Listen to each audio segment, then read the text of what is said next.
नमस्कार मंडळी, वरलीची मोनाली या यूट्यूब चॅनलमध्ये आपलं स्वागत आहे। आज मी बनवणार आहे सुक्या बोंबलाची लाल लाल झणझणीत अशी चटणी। त्यासाठी लागणारं साहित्य, इथे मी सुके बोंबील छोटेवाले स्वच्छ साफ करून आणि मोडून घेतलेले आहेत। बारीक चिरलेला कांदा, लाल मिरची, लसूण, मीठ आणि तेल। आता आपण कृतीला सुरुवात करूया। आता इथे तवा चांगला गरम झालेला आहे।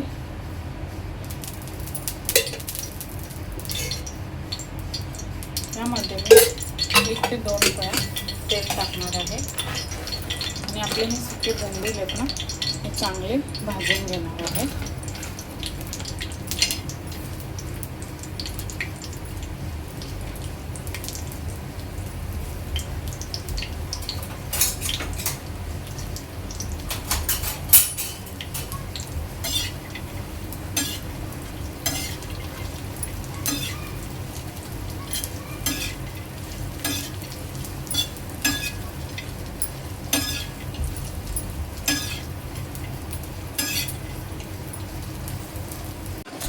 आपल्याला बोंबील आहे ना चांगले कुरकुरीत असे भाजून घ्यायचे आहेत तेलावर।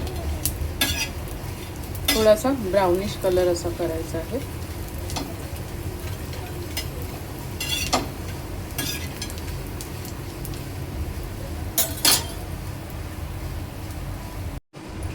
एक 5 ते 7 मिनिटांनंतर आपले बोंबील मस्त कुरकुरीतरित्या भाजून झालेले आहेत। आता हे मी काढून घेते। आता सुरुवातीला आहे ना आपल्याला मिक्सरच्या भांड्यामध्ये लसूण आणि लाल मिरची ही बारीक करून घ्यायची आहे। नंतर हा फक्त क्रश करून घ्यायचा आहे बोंबलांचा। इथे वाटण्यासाठी मी घेतलेला आहे लाल मिरची आणि लसूण। लसूण भरपूर टाकायचं आहे। आता हे मी बारीक वाटून घेणार आहे। हे पहा, इथे मी मिक्सरच्या भांड्यात आपलं लसूण आणि मिरची अशी बारीक करून घेतलेली आहे। आता यामध्ये बोंबील टाकून एक ते 2 वेळा असं फक्त नॉर्मल असं फिरवून घ्यायचं आहे।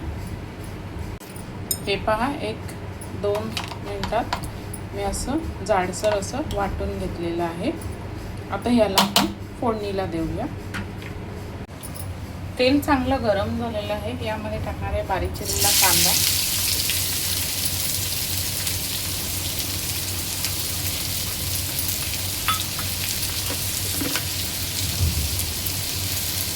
चवीनुसार मीठ,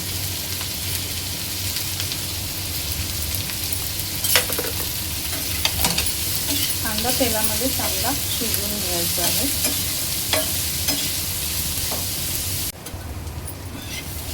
4 ते 5 मिनिटांनंतर आपला कांदा चांगला ब्राऊन होत आलेला आहे।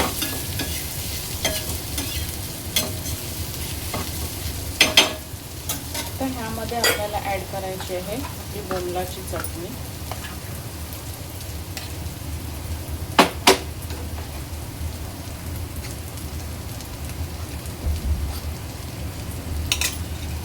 चांगलं मिक्स करून घ्यायचं आहे। चटणी आहे ना आपल्याला चांगली मिक्स करून घ्यायची आहे आणि एक 5 ते 7 मिनिटं चांगली तेलावर शिजवून घ्यायचे आहे।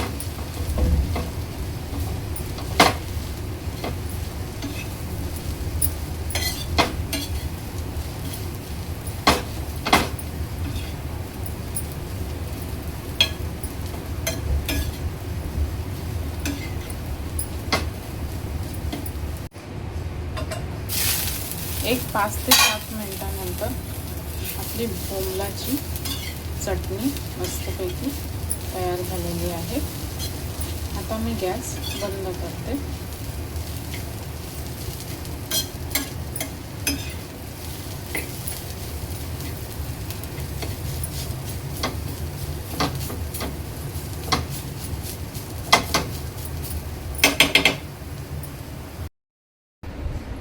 अशा प्रकारे तयार आहे बोंबलाची झणझणीत अशी चटणी। भाकरी सोबत एक नंबर लागते। एकदा नक्की ट्राय करून पहा आणि व्हिडिओ आवडल्यास नक्कीच लाईक, शेअर, सबस्क्राईब करायला विसरू नका। धन्यवाद।